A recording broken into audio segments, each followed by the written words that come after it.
Okay, let's just get right to it. How much money is really enough? It's a question we all kind of kick around in our heads, right? But today, we're going to try and find a real answer by looking at data from a super specific group, millionaire founders who built everything from the ground up. So what we're really hunting for here is a number, like an actual number.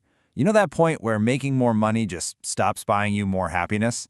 Where that next dollar doesn't really change anything about your actual life. So, what is that magic number? All right, here it is. According to the data we're looking at, the number is $10 million. Now, depending on who you are, that might sound crazy high, maybe a little low, or maybe just right. But the whole argument here is that this is the sweet spot, the absolute optimal amount for enjoying life to the fullest. So let's get into the logic behind this pretty surprising number. Okay, so first things first. To really get this, we have to understand the journey, the path to getting there. Because for most founders who are building their fortune, that initial drive, well, it's not what you think. It's not about the yachts or the private jets. Nope, it's about something way, way more fundamental. And look, to understand that fundamental drive, we're not just guessing.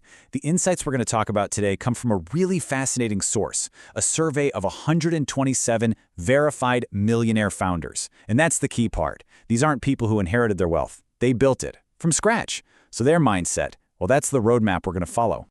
Now this is where it gets super interesting. Check this out. The consistency here is just wild.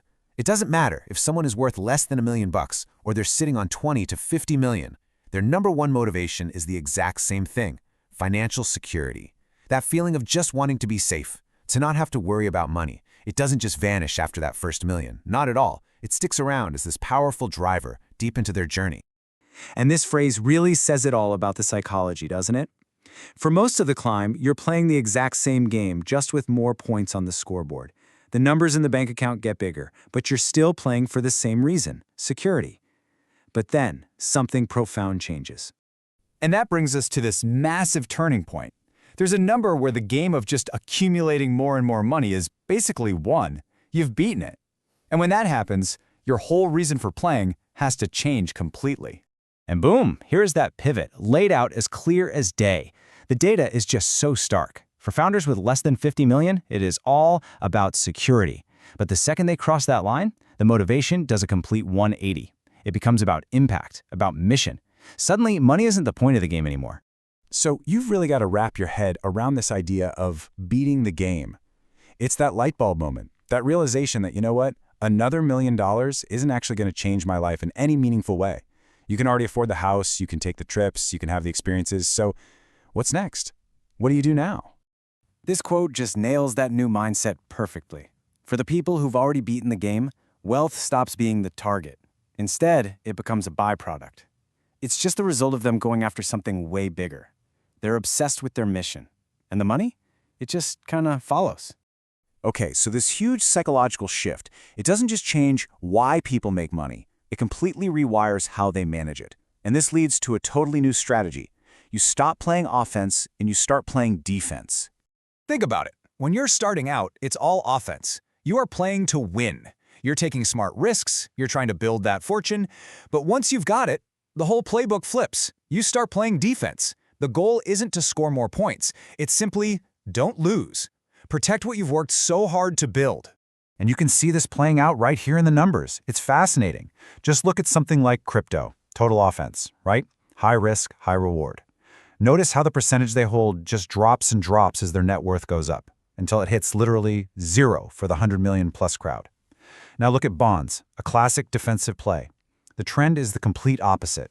They're not gambling anymore. Why would they? They've already won the game. So if they're pulling back from big market risks, where's all that wealth sitting? Well, this chart tells the whole story. A whopping 70% of it is right where it started, in the business they built. And that makes total sense, right?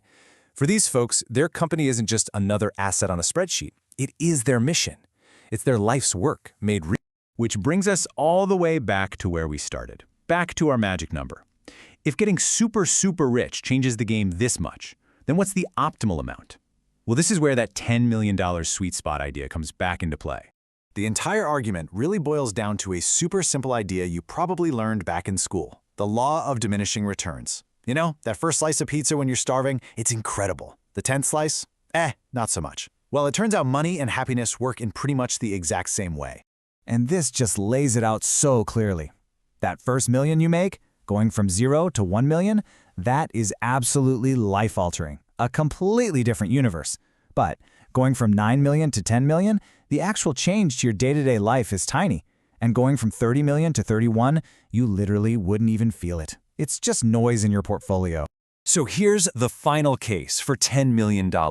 At this level, you can afford about 98% of anything you could ever reasonably want. It gives you this incredible cushion, so you don't have to sweat market crashes or inflation. And here's the kicker. It lets you enjoy all the benefits of wealth without the insane headaches and complexities that come with managing a 9-figure fortune. It's the sweet spot. All of the freedom with none of the baggage. And that leaves us with one final big question to think about. The whole journey up is about playing the money game and winning it. But the real question, the one that truly defines a life, is this. Once you've beaten that game, what game do you choose to play next?